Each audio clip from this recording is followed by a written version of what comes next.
ಯಾರೋ ಕೈ ಬಿಟ್ಟರೋ ನೀ ಕೈಯ ಬಿಡದಿರೋ ನಾರಾಯಣ. ನೀ ಕೈಯ ಬಿಟ್ಟರೆ ನಾನ್ಯಾರ ಸೇರಲಿ ನಾರಾಯಣ. ಹರಿಯುವ ಹೊಳೆಯಲ್ಲಿ ಹರಿಗೋಲು ಮುಳುಗೋಯ್ತು ನಾರಾಯಣ. ಬಂದೆನ್ನ ಸಲಹೋ ಶ್ರೀ ಪುರಂದರ ವಿಠಲನೇ ನಾರಾಯಣ.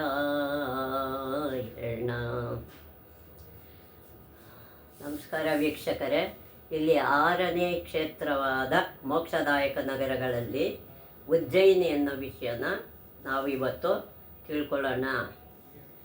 ಇದುವರೆಗೆ 5 ಕ್ಷೇತ್ರಗಳನ್ನು ತಿಳ್ಕೊಂಡಿದ್ದೀವಿ.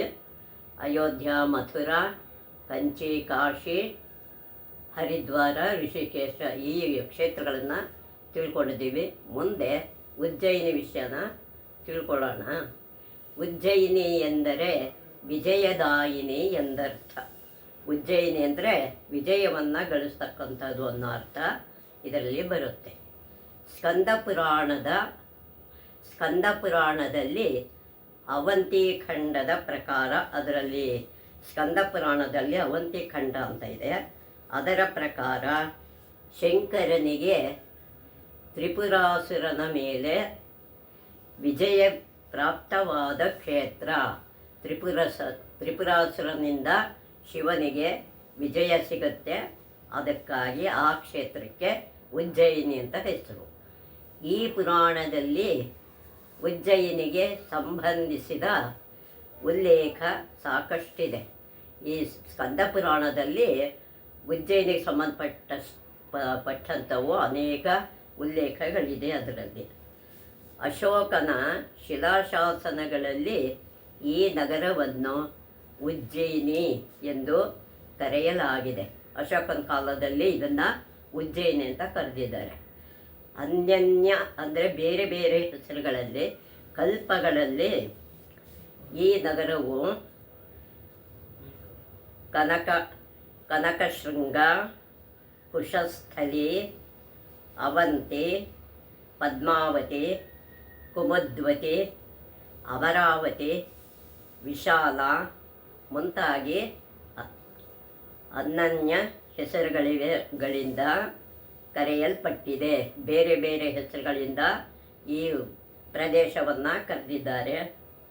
ಅಂದರೆ ಕನಕಶೃಂಗ, ಕುಶಸ್ಥಲಿ, ಅವಂತಿ, ಪದ್ಮಾವತಿ, ಕುಮುದ್ವತಿ, ಅಮರಾವತಿ ಅನ್ನೋ ವಿಶಾಲ ಅನ್ನೋ ಹೆಸರುಗಳಿಂದ ಇದನ್ನು ಗುರುತಿಸಿದ್ದಾರೆ.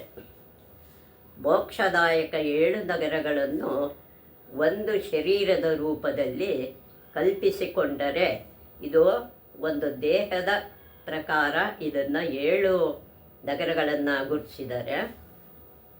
ಕಲ್ಪಿಸಿಕೊಂಡರೆ ಉಜ್ಜಯಿನಿಯು ಅದರ ನಾಭಿ ಆಗುತ್ತದೆ. 7 ನಗರಗಳಲ್ಲಿ ಉಜ್ಜಯಿನಿ ಇದು ನಾಭಿ ಪ್ರದೇಶಕ್ಕೆ ಬರುತ್ತೆ ಎಂಬ ವರ್ಣನೆ ವರಾಹ ಪುರಾಣದಲ್ಲಿದೆ.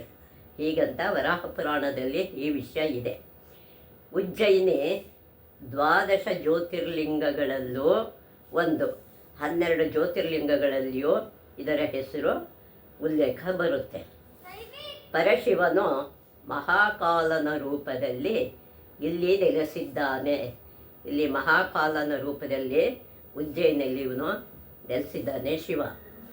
ಉಜ್ಜಯಿನಿ ಒಂದು ಶಕ್ತಿಪೀಠವೂ ಆಗಿದೆ.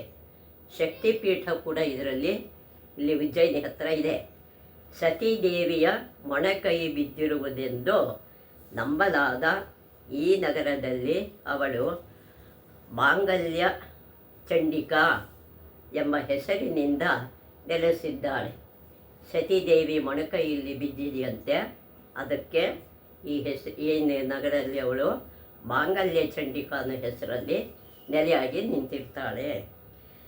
ರುದ್ರಸಾಗರದ ಬಳಿ ಇರುವ ಅವಳ ಮಂದಿರವನ್ನು ಹೊರಸಿದ್ಧಿ ಮಂದಿರ ಎಂದು ಕರೆಯುತ್ತಾರೆ. ಇದರಲ್ಲಿ ಇನ್ನೊಂದು ಹೆಸರಿದೆ. ರುದ್ರನಗರದ ಬಳಿ, ರುದ್ರಸಾಗರದ ಬಳಿ ಇರುವಂಥ ಅವಳ ಮಂದಿರವನ್ನು ಹೊರಸಿದ್ಧಿ ಮಂದಿರ ಅಂತಲೂ ಕರೀತಾರೆ. ಚಂಡಿ ಪ್ರಚಂಡರೆಂಬ ರಾಕ್ಷಸ ಬಂಧುಗಳನ್ನು ಆಕೆ ಸಂಹರಿಸಿದ ಕ್ಷೇತ್ರವಿದು. ಚಂಡ ಪ್ರಚಂಡರು ಅಂತ ಹೇಳಿ ಇಬ್ಬರು ರಾಕ್ಷಸರನ್ನು ಇವಳು ಸಂಹಾರ ಮಾಡಿದಾಳೆ. ಅದಕ್ಕಾಗಿ ಹರಸಿದ್ಧಿ ಎಂಬ ಹೆಸರಿಂದ ಆಕೆ ಅವಂತಿಕಾ ರಾಜಮನೆತನದ ಕುಲದೇವತೆಯಾಗಿ ನೆಲೆಸಿದ್ದಾಳೆ. ಇಲ್ಲಿ ಹೆಸರಾಂತ ರಾಜರುಗಳಿದ್ದರು, ಅವರ ಕುಲದೇವತೆಯಾಗಿ ಅಲ್ಲಿ ನೆಲೆಸಿದ್ದಾಳೆ ಹರಸಿದ್ದೇಶ್ವರಿ. ಭೋಪಾಲದಿಂದ 113 ಮೈಲಿ ದೂರದಲ್ಲಿಯೂ, ಭೋಪಾಲ ಅಂತ ಇದೆ, ಅಲ್ಲಿಗೆ 113 ಮೈಲಿ ದೂರದಲ್ಲಿ ಇಂದೋರಿನಿಂದ ಸುಮಾರು 60 ಮೈಲಿ ದೂರದಲ್ಲಿಯೂ ಇರುವ ಈ ನಗರವು ಕ್ಷಿಪ್ರ ಅಥವಾ ಕ್ಷಿಪ್ರಾ ನದಿಯ ದಡದ ಮೇಲಿದೆ. ಕ್ಷಿಪ್ರಾ ನದಿ ದಡ ಅಥವಾ ಕ್ಷಿಪ್ರಾ ನದಿ ದಡ ಅಂತ ಹೇಳ್ತಾರೆ. ಈ ನಗರ ಆ ದಡದಲ್ಲಿ ಇದೆ.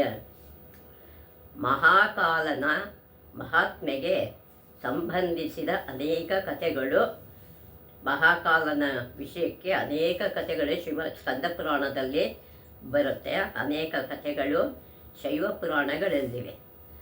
ಮಹಾಕಾಲನ ಮಂದಿರವೇ ಉಜ್ಜಯಿನಿಯ ಎಲ್ಲಕ್ಕಿಂತ ಪ್ರಸಿದ್ಧವಾದ ಮಂದಿರ. ಎಲ್ಲ ಮಂದಿರಗಳಿಗಿಂತ ಮಹಾಕಾಲನ ಮಂದಿರ ಪ್ರಸಿದ್ಧವಾದ ಮಂದಿರ ಉಜ್ಜಯಿನಿಯಲ್ಲಿದೆ. ಇದನ್ನು ಲಿಂಗತ್ರಯಗಳಲ್ಲಿ ಒಂದೆಂದು ಭಾವಿಸಲಾಗಿದೆ. ಲಿಂಗತ್ರಯ, ಅದರಲ್ಲಿ 3 ಲಿಂಗದ ಹೆಸರು ಬಂದುಬಿಡುತ್ತೆ. ಅದರಿಂದ ಲಿಂಗತ್ರಯ ಅನ್ನೋ ಹೆಸರು ಇದಕ್ಕೆ ಇದೆ.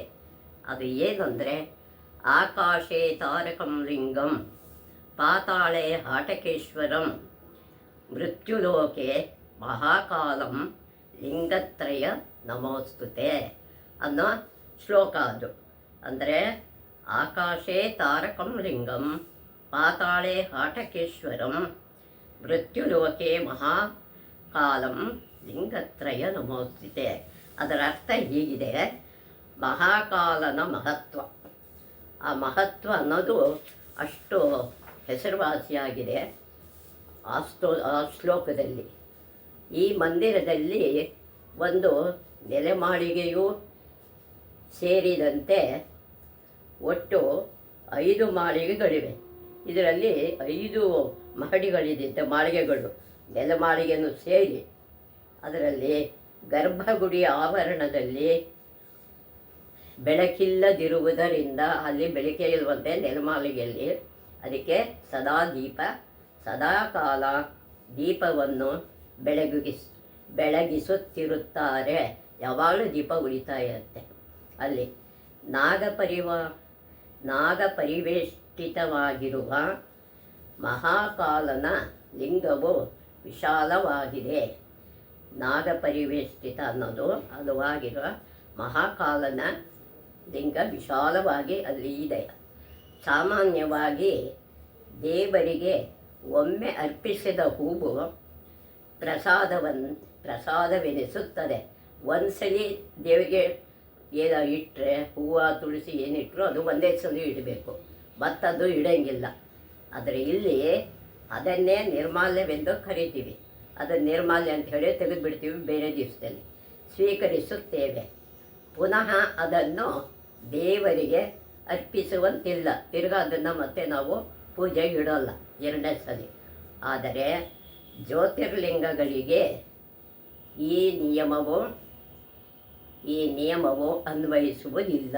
ಲಿಂಗಗಳಿಗೆ ಈ ನಿಯಮ ಅನ್ವಯ ಆಗೋದಿಲ್ಲ. ಲಿಂಗಕ್ಕೆ ಒಮ್ಮೆ ಅರ್ಪಿಸಿದ ಬಿಲ್ವಪತ್ರೆನ ಪುನಃ ತೊಳೆದು ಲಿಂಗಕ್ಕೆ ಅರ್ಪಿಸಬಹುದು. 2ನೇ ಸಲಿನೂ ಅದನ್ನು ತೊಳೆದು ಇಡಬಹುದು ಲಿಂಗಕ್ಕೆ. ಶಿವಪುರಾಣದಲ್ಲಿ ಮಹಾಕಾಲನ ಕುರಿತ ಕಥೆಯೊಂದು ಈ ರೀತಿ ಇದೆ. ಅದರ ಕಥೆ ಈ ರೀತಿ, ಮಹಾಕಾಲನ ಕಥೆ. ಆವಂತಿ ನಗರದಲ್ಲಿ ಒಬ್ಬ ಧಾರ್ಮಿಕ ಬ್ರಾಹ್ಮಣನಿದ್ದ. ಅಲ್ಲಿ ಒಬ್ಬ ಧಾರ್ಮಿಕದಲ್ಲಿರ್ತಕ್ಕಂಥ ಒಬ್ಬ ಬ್ರಾಹ್ಮಣ ಅಲ್ಲಿಯೇ ನೆಲೆಯಾಗಿರ್ತಾನೆ. ನಗರದ ಪಕ್ಕದಲ್ಲಿದ್ದ ರತ್ನಮಾಲಾ ಎಂಬ ಬೆಟ್ಟದಲ್ಲಿ, ಅಲ್ಲೊಂದು ಬೆಟ್ಟ ಇರುತ್ತಂತೆ, ರತ್ನಮಾಲಾ ಬೆಟ್ಟ ಅನ್ನೋದು. ದೂಷಣ ಅನ್ನೋ ರಾಕ್ಷಸ ಅಲ್ಲಿ ವಾಸ ಮಾಡ್ತಾ ಇರ್ತಾನೆ. ಎಂಬ ಒಬ್ಬ ರಾಕ್ಷಸನು ವಾಸವಾಗಿದ್ದ. ಅವನು ಅವಂತಿಕ ವಾಸಿಗಳನ್ನು ಪೀಡಿಸುತ್ತಿದ್ದ. ಜನರಿಗೆಲ್ಲ ತುಂಬ ತೊಂದರೆ ಕೊಡ್ತಿದ್ದ. ಅವರೆಲ್ಲ ಏನು ಮಾಡಿದ್ರು, ಅವನಿಂದ ತೊಂದರೆಗೊಳಗಾದ ಅನೇಕರು ತಮ್ಮನ್ನು ಈ ತೊಂದರೆಯಿಂದ ಕಾಪಾಡುವಂತೆ ಆ ಬ್ರಾಹ್ಮಣನನ್ನು ಪ್ರಾರ್ಥಿಸಿದರು. ಆ ಬ್ರಾಹ್ಮಣನನ್ನು ಇವರೆಲ್ಲ ಬೇಡ್ಕೊಳ್ತಾರೆ, ಈ ರಾಕ್ಷಸನ ತೊಂದರೆಯಿಂದ ನಮ್ಮನ್ನು ಕಾಪಾಡು ಅಂತ ಹೇಳಿ. ಆ ಸಲುವಾಗಿ ಬ್ರಾಹ್ಮಣನು ಉಗ್ರವಾದ ತಪಸ್ಸನ್ನು ಮಾಡಿದ. ಉಗ್ರವಾಗಿ ತಪಸ್ಸನ್ನು ಆಚರಿಸಿ ಆಗ ಪರಮೇಶ್ವರನ ಭೂಮಿ ಬಿರಿದು ಹೊರಬಂದ. ಈ ಬ್ರಾಹ್ಮಣನ ಇಚ್ಛೆಯಂತೆ ಅದು ಭೂಮಿ ಬಿರಿದು ಹೊರಗಡೆ ಬಂದು ಬ್ರಾಹ್ಮಣನ ತಪಸ್ಸಿಗೆ ಮೆಚ್ಚಿ ದೂಷಣನನ್ನು ಸಂಹಾರ ಮಾಡ್ತಾನೆ. ದೂಷಣನನ್ನು ಸಂಹರಿಸಿದ ಬಳಿಕ ಭಕ್ತರ ಇಚ್ಛೆಯಂತೆ ಮಹಾಕಾಲನ ರೂಪದಲ್ಲಿ ಶಿವನು ಅವಂತಿಕಾ ನಗರದಲ್ಲಿ ನೆಲೆಸಿದನು. ಭಕ್ತರ ಇಚ್ಛೆಯಂತೆ ಅವನು ಅವಂತಿಕಾ ನಗರದಲ್ಲಿ ನೆಲೆಯಾಗಿ ನಿಲ್ತಾನೆ ಮಹಾಕಾಲನ ರೂಪದಲ್ಲಿ.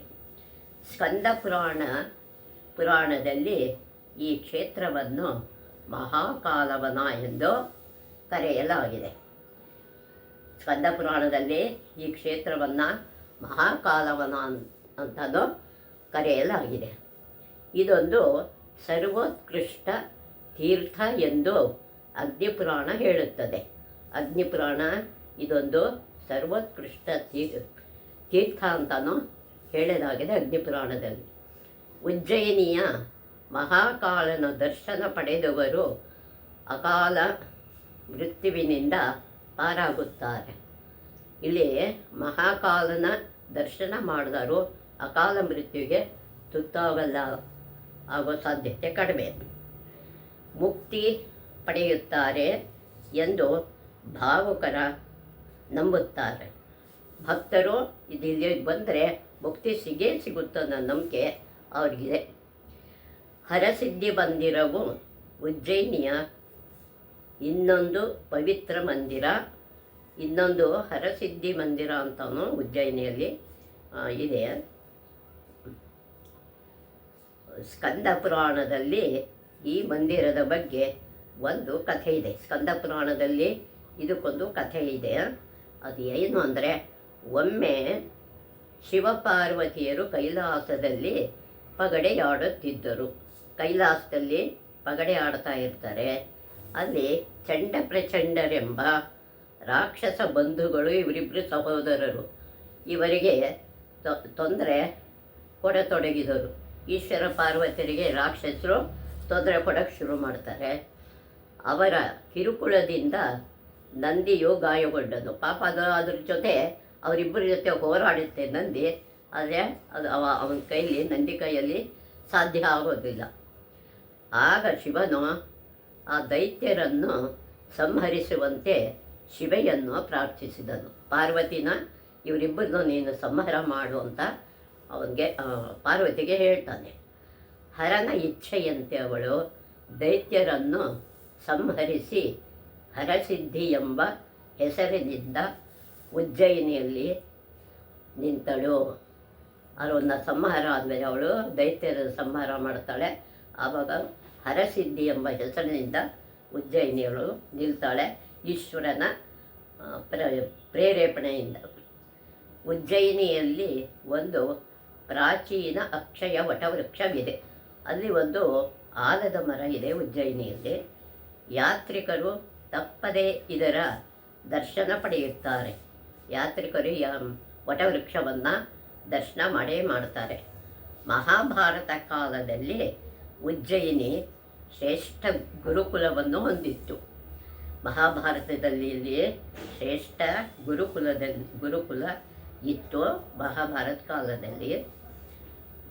ಯಾವುದು ಅಂದರೆ ಇಲ್ಲಿನ ಸಾಂದೀಪಿನಿ ಆಶ್ರಮದಲ್ಲಿಯೇ ಕೃಷ್ಣ ಬಲರಾಮರು ಮಿತ್ರ ಸುಧಾಮನೊಂದಿಗೆ ಅಧ್ಯಯನ ಮಾಡಿದರು. ಕೃಷ್ಣ ಬಲರಾಮರು ಮತ್ತು ಅವನ ಸ್ನೇಹಿತ ಸುಧಾಮ ಕೂಡ ಸಂದೀಪಿನಿ ಆಶ್ರಮದಲ್ಲಿ ಗುರುಕುಲವಾಸ ಪಡೆದು ವಿದ್ಯಾವಂತರಾಗ್ತಾರೆ. ಅಧ್ಯಯನ ಮಾಡಿದರು. ಇಂದಿಗೂ ಆ ಸ್ಥಳವನ್ನು ತೋರಿಸುತ್ತಾರೆ. ಇವತ್ತಿಗೂ ಸಂದೀಪಿನಿಯವರ ಆಶ್ರಮ ಅಲ್ಲಿ ಇದೆಯಂತೆ. ಆ ಪ್ರಾಚೀನ ಸಾಹಿತ್ಯದಲ್ಲಿ ಅನೇಕ ಸಲ ಉಜ್ಜಯಿನಿಯ ಉಲ್ಲೇಖಗಳು ಬಂದಿವೆ. ಇತಿಹಾಸದಲ್ಲಿ ಈ ಉಲ್ಲೇಖ ಅನೇಕ ಬಾರಿ ಬಂದಿದೆ ಉಜ್ಜಯಿನಿ ಬಗ್ಗೆ.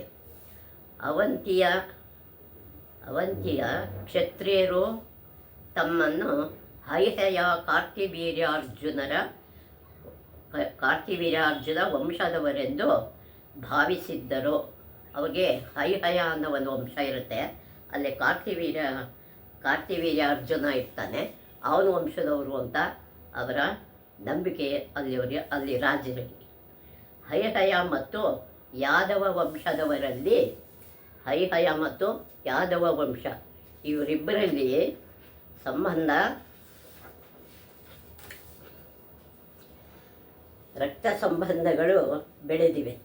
ಇವರಲ್ಲಿ ಕೊಟ್ಟು ತಂದು ಅವ್ರಿಗೆ ಇವ್ರು ಮದುವೆ ಮಾಡೋದು, ಇವ್ರಿಗೆ ಅವರು ಕೊಡೋದು ಮಾಡಿಕೊಳ್ಳೋದು ಇವೆಲ್ಲ ಅವರಲ್ಲಿ ಬೆಳೆದಿರುತ್ತೆ.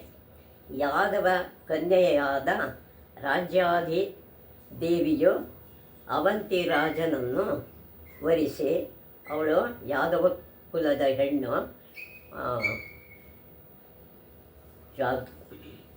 ಅವಂತಿ ರಾಜನನ್ನು ಇವಳು ವರಿಸ್ತಾಳೆ. ಇವರಿಂದ ವಿಂದ ಮತ್ತು ಅನುವಿಂದ ಎಂಬ ಮಕ್ಕಳಿಗೆ ಜನ್ಮವಿತ್ತಿದ್ದರು. ಅವರಿಬ್ಬರು ಅನುವಿಂದ ಅನ್ನೋರು ಇವ್ರ ಮಕ್ಕಳು. ಈ ಇಬ್ಬರು ಅವಂತಿ ವೀರರು, ಅಲ್ಲಿ ವೀರಾದಿ ವೀರರು ಇವರು. ಮಹಾಭಾರತದ ಯುದ್ಧದಲ್ಲಿ 2 ಅಕ್ಷೋಹಿಣಿ ಸೈನ್ಯದೊಂದಿಗೆ 2 ಅಕ್ಷೋಹಿಣಿ ಸೈನ್ಯದ ಸಹಾಯದಲ್ಲಿ ಪಾಲ್ಗೊಂಡು ಇವರಿಬ್ಬರು ಅದೇ ಮಹಾಭಾರತ ಯುದ್ಧದಲ್ಲಿ ಪಾಲ್ಗೊಳ್ತಾರೆ. ಕೌರವ ಪರವಾಗಿ ಹೋರಾಡಿದರು, ಕೌರವರಿಗೆ ಸಹಾಯವಾಗಿ ಹೋರಾಡ್ತಾರೆ ಅವರು. ಕೊನೆಯಲ್ಲಿ ಇಬ್ಬರು ಅರ್ಜುನನಿಂದ ಹತರಾದರು. ಅರ್ಜುನನ ಬಾಣದಿಂದ ಅವರು ಮೃತ್ಯು ಹೊಂದುತ್ತಾರೆ ಮಹಾಭಾರತ ಯುದ್ಧದಲ್ಲಿ. ಉಜ್ಜಯಿನಿಯ ಉಲ್ಲೇಖವನ್ನು ಪಾಣಿನಿ ಅನ್ನೋ ಒಬ್ಬ ಸಂಸ್ಕೃತ ಕವಿ ಇರ್ತಾನೆ, ಅವನು ತನ್ನ ಅಷ್ಟಾಧ್ಯಾಯಿನಿಯಲ್ಲಿ ಮಾಡಿದ್ದಾನೆ. ಈ ಉಜ್ಜಯಿನಿಯ ಉಲ್ಲೇಖವನ್ನು ತನ್ನ ಗ್ರಂಥದಲ್ಲಿ ಇದ್ರ ಬಗ್ಗೆ ಉಲ್ಲೇಖ ಮಾಡಿದ್ದಾನೆ. ಪತಂಜಲಿ ಮಹಾಭಾಷ್ಯದಲ್ಲೂ ಉಜ್ಜಯಿನಿಯ ಉಲ್ಲೇಖವಿದೆ. ಪತಂಜಲಿ ಮಹರ್ಷಿಗಳ ಭಾಷ್ಯದಲ್ಲೂ ಈ ಉಜ್ಜಯಿನಿಯ ಒಂದು ಉಲ್ಲೇಖ ಇದೆ. ಭಾಗವತ ಮತ್ತು ಯೋಗಿನಿ ತಂತ್ರಗಳಲ್ಲೂ ಭಾಗವತ ಮತ್ತು ಯೋಗಿನಿ ಅನ್ನೋ ತಂತ್ರ ಇದೆ. ಅದರಲ್ಲೂ ಕೂಡ ಅವಂತಿಯ ವರ್ಣನೆ ಇದೆ. ಅವಂತಿ ಅಂದರೂ ಒಂದೇ, ಉಜ್ಜಯಿನಿ ಅಂದರೂ ಒಂದೇ. ಭಾರತದ ರಾಜಕೀಯ ಇತಿಹಾಸದಲ್ಲಿ ಅವಂತಿಗೆ ಮಹತ್ವ ಸ್ಥಾನವಿದೆ. ಮಹತ್ವ ಅಂದರೆ ಹೇಳಲಾರದಷ್ಟು ಅದಕ್ಕೆ ಸ್ಥಾನ ಇದೆ.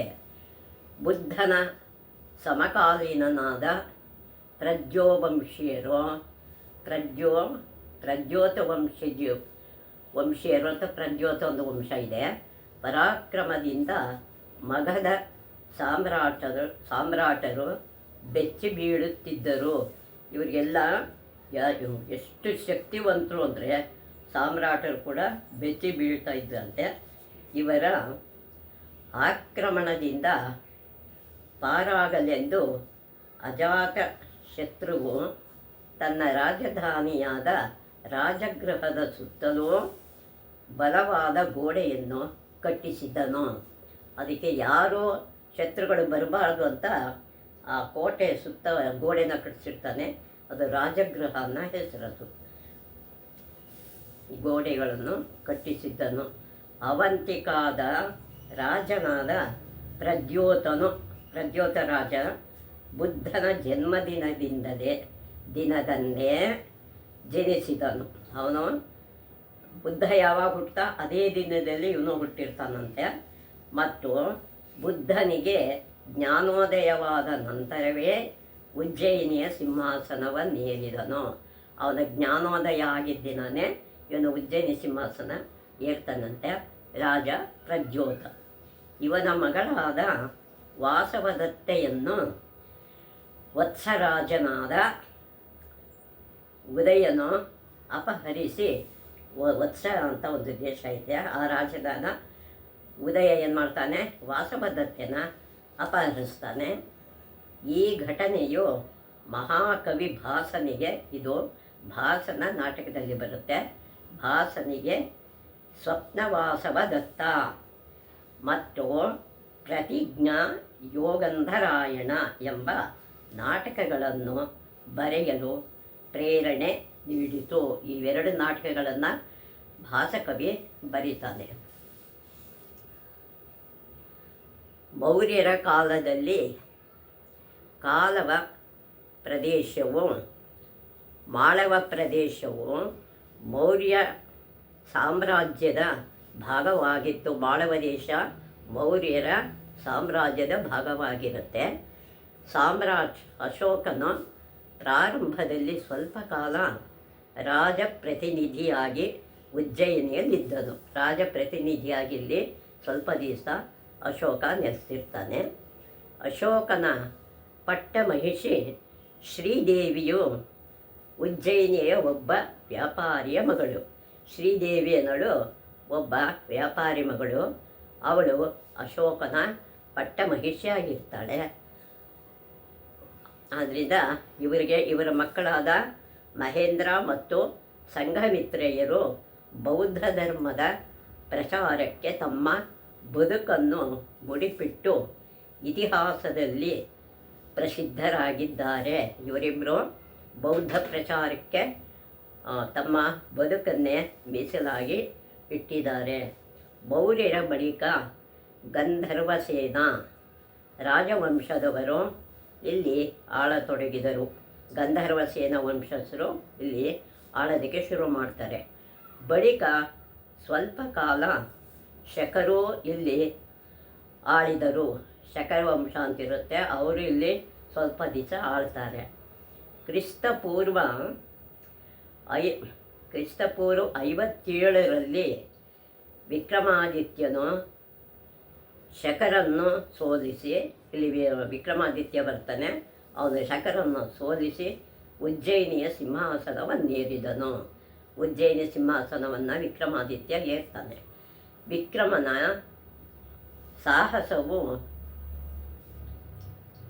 ಸಾಹಸಗಳು ವೇತಾಳ ಪಂಚಶತ್ಯದಲ್ಲಿ ಇದೆ. ಇವನ ವಿಷಯ ಬೇತಾಳ ಪಂಚವಿಂಶತಿ ಅನ್ನೋದು ಪುಸ್ತಕದಲ್ಲಿ ವರ್ಣಿಸಲ್ಪಟ್ಟಿದೆ. ನವರತ್ನಗಳೆಂದು ಪ್ರಸಿದ್ಧವಾದ ಈ ಕವಿಗಳನ್ನು ಹೆಸರುಗಳಲ್ಲಿ ಇಲ್ಲಿ ಕೊಟ್ಟಿದ್ದಾರೆ. ಯಾರ್ಯಾರು ಆ ನವಕವಿಗಳು ಅಂದರೆ ಪ್ರಸಿದ್ಧರಾದ ಧನ್ವಂತ್ರಿ, ಕ್ಷಪಣಕ, ಅಮರಸಿಂಹ,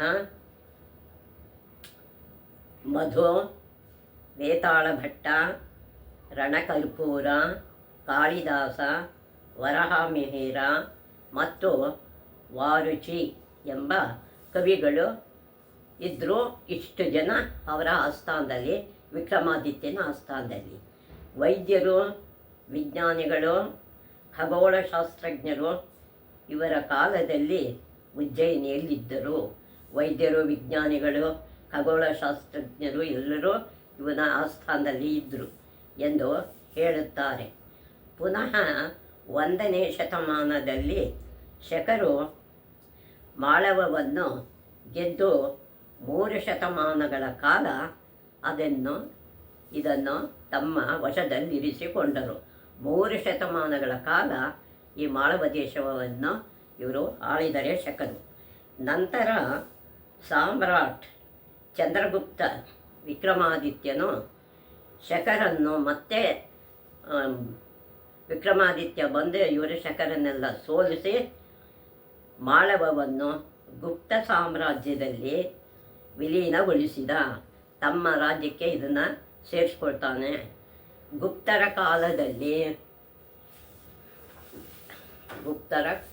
ಕಾಲದಲ್ಲಿ ಉಜ್ಜಯಿನಿಯು ವೈಭವ ಸ್ಥಿತಿಯನ್ನು ತಲುಪಿತು. ತುಂಬ ಹೆಸರುವಾಸಿಯಾಗಿ ಆ ಕಾಲದಲ್ಲಿ ಉಜ್ಜಯಿನಿ ತಲುಪಿತ್ತು. ಇದು ವೈದಿಕ, ಬೌದ್ಧ ಮತ್ತು ಜೈನ ಈ 3 ಪಂಥಗಳ ಪ್ರಮುಖ ಶಿಕ್ಷಣ ಕೇಂದ್ರವಾಯಿತು. 3 ಪಂಥದವರಿಗೂ ಇದು ಶಿಕ್ಷಣ ಕೇಂದ್ರ ಆಗುತ್ತೆ. ಬೌದ್ಧ, ಜೈನ ಮತ್ತು ವೈದಿಕ ಪಂಥದವರಿಗೆ. ಜ್ಯೋತಿಷ್ಯ ಶಿಕ್ಷಣಕ್ಕೆ ಇದು ಭರತ ವರ್ಷದಲ್ಲೇ ಇದು ಮೊದಲನೇ ಇಲ್ಲಿ ಜ್ಯೋತಿಷ್ಯ ಶಿಕ್ಷಣ ಕೊಟ್ಟಿದ್ದು ಈ ಉಜ್ಜಯಿನಿಯಲ್ಲಿ. ಅದು ಪ್ರಸಿದ್ಧ ಕೇಂದ್ರ ಇದೆ. ಅಲ್ಲಿ ಜ್ಞಾನ ವಿಜ್ಞಾನಗಳ ತವರೂರೆನಿಸಿತು. ಜ್ಞಾನ ವಿಜ್ಞಾನಗಳ ಕೇಂದ್ರ ಅಂತ ಇದಕ್ಕೆ ಹೆಸರು ಇದೆ. ಮಹಾರಾಜ ಜಯಸಿಂಹನು ಉಜ್ಜಯಿನಿಯಲ್ಲಿ ಒಂದು ಖಗೋಳ ವೀಕ್ಷಣಾಲಯವನ್ನು ನಿರ್ಮಿಸಿದ. ಅಂದರೆ ಜ್ಯೋತಿಷ್ಯ ಏನೇನು ನೋಡ್ತಾರೆ, ಆ ರಾಶಿಗಳು ಹೇಗೆ ಬರುತ್ತೆ, ನಕ್ಷತ್ರ ಹೇಗಿದೆ ಅನ್ನೋದೆಲ್ಲ ಅಲ್ಲಿ ಅದ್ರ ಮೇಲೆ ಜ್ಯೋತಿಷ್ಯಕ್ಕೆ ಸಂಬಂಧಪಟ್ಟಿದ್ದೆಲ್ಲ ಉಜ್ಜಯಿನಿಯಲ್ಲಿ ಒಂದು ಖಗೋಳ ವೀಕ್ಷಣಾಲಯವನ್ನು ನಿರ್ಮಾಣ ಮಾಡಿದ್ದಾನೆ ಜಯಸಿಂಹನು ಜ್ಯೋತಿಷ್ಯ ಶಾಸ್ತ್ರದಲ್ಲಿ ಸಾಕಷ್ಟು ಪಾಂಡಿತ್ಯ ಗಳಿಸಿದ್ದನು. ಅವನೇ ಚೆನ್ನಾಗಿ ಜ್ಯೋತಿಷ್ಯ ಅವನಿಗೆ ಗೊತ್ತಿತ್ತು. ಜಯಸಿಂಹ ರಾಜ ಆದ್ರೂ ಜ್ಯೋತಿಷ್ಯ ಕಲಿತಿದ್ದ ಅವನು. ಉಜ್ಜಯಿನಿಯನ್ನು ಭಾರತದ ಗ್ರೀನಿಚ್ ಎಂದು ಕರೆಯುತ್ತಾರೆ. ಭೂಮಧ್ಯ ರೇಖೆಯು ಇದರ ಮೂಲಕ ಹಾದು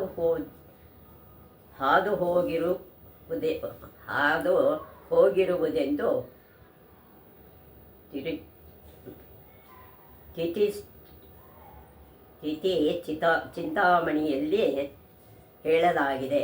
ಒಂದು ಗ್ರಂಥ ಇದೆ. ಇದು ಭೂಮಧ್ಯ ರಚನೆಯು ಇದರ ಮೂಲಕ ಹಾದು ಹೋಗಿರೋದ್ರಿಂದ ಇದನ್ನು ತಿಥಿ ಚಿಂತಾಮಣಿಯಲ್ಲಿ ಹೇಳಲಾಗಿದೆ ಅಂತ ತಿಳಿಸಿದ್ದಾರೆ. ಭಾರತೀಯ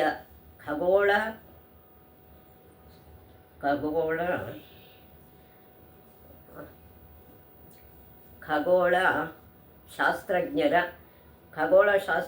ಪ್ರಕಾರ ಶೂನ್ಯ ರೇಖಾಂಶದ ಮೇಲೆ ಈ ನಗರ ನಿಂತಿದೆ.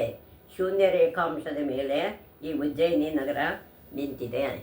ಭೂಮಧ್ಯ ರೇಖೆ ಮತ್ತು ಶೂನ್ಯ ರೇಖಾಂಶ ರೇಖೆಗಳ ಸಂಗಮ ಸ್ಥಳದಲ್ಲಿ ಭೂಮಿ ಬಿರಿದು ಮಹಾಕಾಲನು ಕಾಣಿಸಿಕೊಂಡಿದ್ದಾನೆಂದು ಪ್ರಾಚೀನರ ನಂಬಿಕೆ.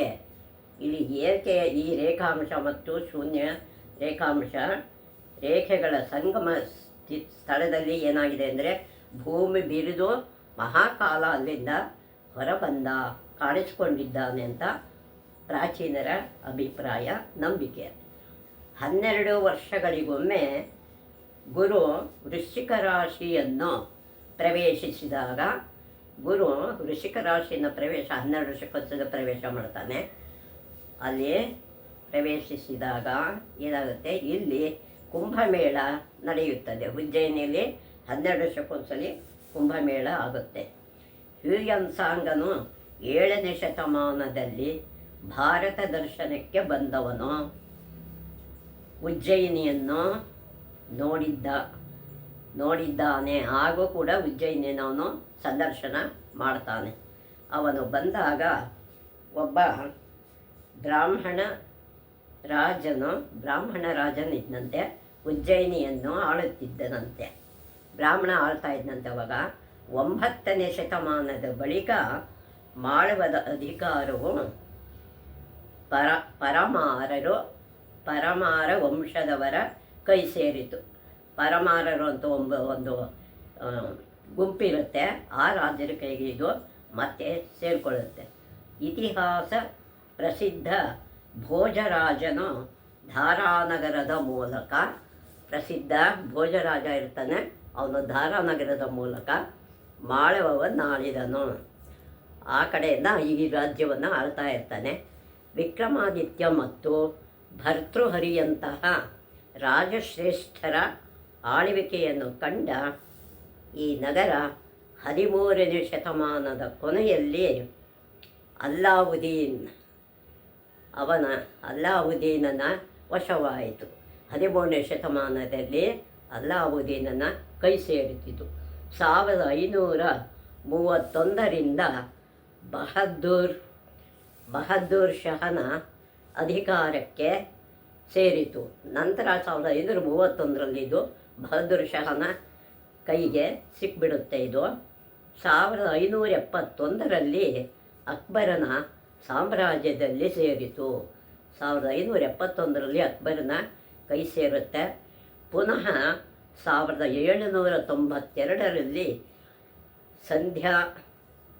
ಸಿಂಧ್ಯಾ ಮನೆತನದವರು ಉಜ್ಜಯಿನಿಯನ್ನು ಮುಕ್ತಗೊಳಿಸಿದರು. ಮತ್ತೆ ಸಿಂಧ್ಯಾ ಮನೆತನದವರು ಇದನ್ನು ಮುಕ್ತಗೊಳಿಸ್ತಾರೆ. 18ನೇ ಶತಮಾನದ ಕೊನೆಯ ತನಕ ಸಿಂಧ್ಯಾ ಮನೆತನದವರ ಆಳ್ವಿಕೆಯಲ್ಲೇ ಇತ್ತು. ಇಲ್ಲಿಂದ ನಡೆಯುತ್ತಿತ್ತು. ಸಿಂಧ್ಯರೇ ಇದನ್ನು ನಡೆಸ್ತಿದ್ರು, ಇಲ್ಲಿ ರಾಜ್ಯಭಾರವನ್ನು. 1810ರಲ್ಲಿ ದೌಲತ್ ರಾವ್ ಸಿಂಧ್ಯನ ಕಾಲದಲ್ಲಿ 1810ರಲ್ಲಿ ದೌಲತ್ ರಾವ್ ಸಿಂಧ್ಯನ ಕಾಲದಲ್ಲಿ ರಾಜಧಾನಿಯು ಉಜ್ಜಯಿನಿಯಿಂದ ಗ್ವಾಲಿಯರಿಗೆ ಬದಲಾವಣೆ ಹೊಂದಿತ್ತು. ಆ ಕಾಲದಲ್ಲಿ ಉಜ್ಜಯಿನಿಯಿಂದ ಗ್ವಾಲಿಯರ್ಗೆ ಇದು ಬದಲಾಯಿಸಿತು. ಉಜ್ಜಯಿನಿಯಲ್ಲಿ ಅನೇಕ ಪ್ರೇಕ್ಷಣೀಯ ಸ್ಥಳಗಳಿವೆ. ನೋಡಬೇಕಾದಂಥ ಸ್ಥಳಗಳು ಈ ಉಜ್ಜಯಿನಿಯಲ್ಲಿ ಇದೆ. ನಗರದ ದಕ್ಷಿಣ ಭಾಗದಲ್ಲಿ ಜಯಪುರ ಇದೆ. ರಾಜ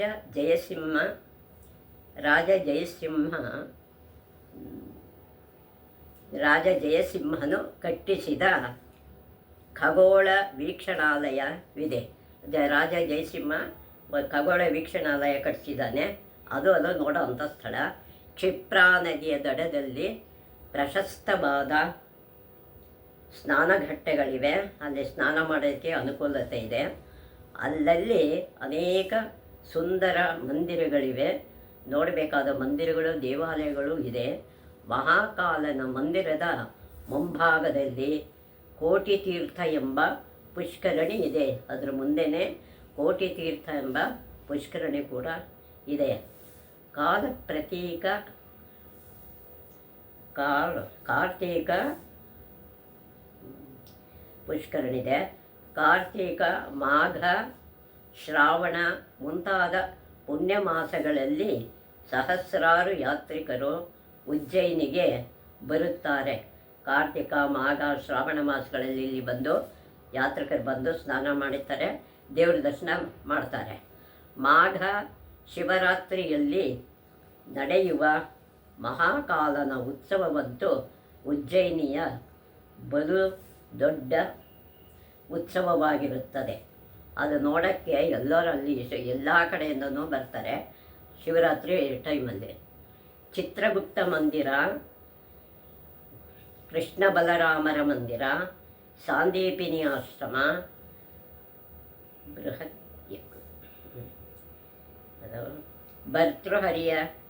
ಭರ್ತೃಹರಿ ಗುಹೆ, ಅವನು ಯಾಗ ಮಾಡಿದ ಜಾಗ ಭರ್ತೃಹರಿ ಅಂತ, ಅವನ ಗುಹೆ ಇದೆ. ನವಗ್ರಹ ಮಂದಿರ ಮುಂತಾದವು ಪ್ರೇಕ್ಷಣೀಯವಾಗಿವೆ. ಮುಂತಾದವು ಇಲ್ಲಿ ನೋಡಬೇಕಾದಂಥ ಸ್ಥಳಗಳು. ಇಂತಹ ಉಜ್ಜಯಿನಿಯನ್ನು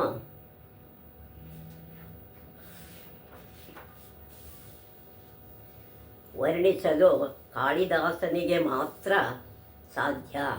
ಕಾಳಿದಾಸನಿಗೆ ಮಾತ್ರ ಇದು ಸಾಧ್ಯವಾಗತ್ತೆ ವಿನಃ ಇನ್ಯಾರಿಗೂ ಇದನ್ನು ವರ್ಣಿಸೋಕ್ಕೆ ಸಾಧ್ಯ ಇಲ್ಲ ಅನ್ನೋದನ್ನು ಈ ಮೋಕ್ಷದಾಯಕ ನಗರಗಳಲ್ಲಿ ನಾವು ತಿಳ್ಕೊಂಡಿದ್ದೀವಿ.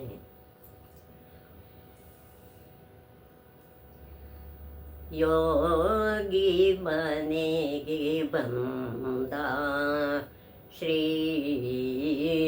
ಗುರುದೇವ ಮನೆಗೆ ಬಂದ ಕಾಲಲಿ ಪಾದುಕ ಕೈಯಲ್ಲಿ ದಂಡ ಬಾಲರವಿಯ ಕಳೆಯ ಬಾಲರವಿಯ ಕಳೆಯ ಯೋಗಿ ಮನೆಗೆ ಬಂದ ಶ್ರೀ ಗುರುದೇವ ಮನೆಗೆ ಬಂದ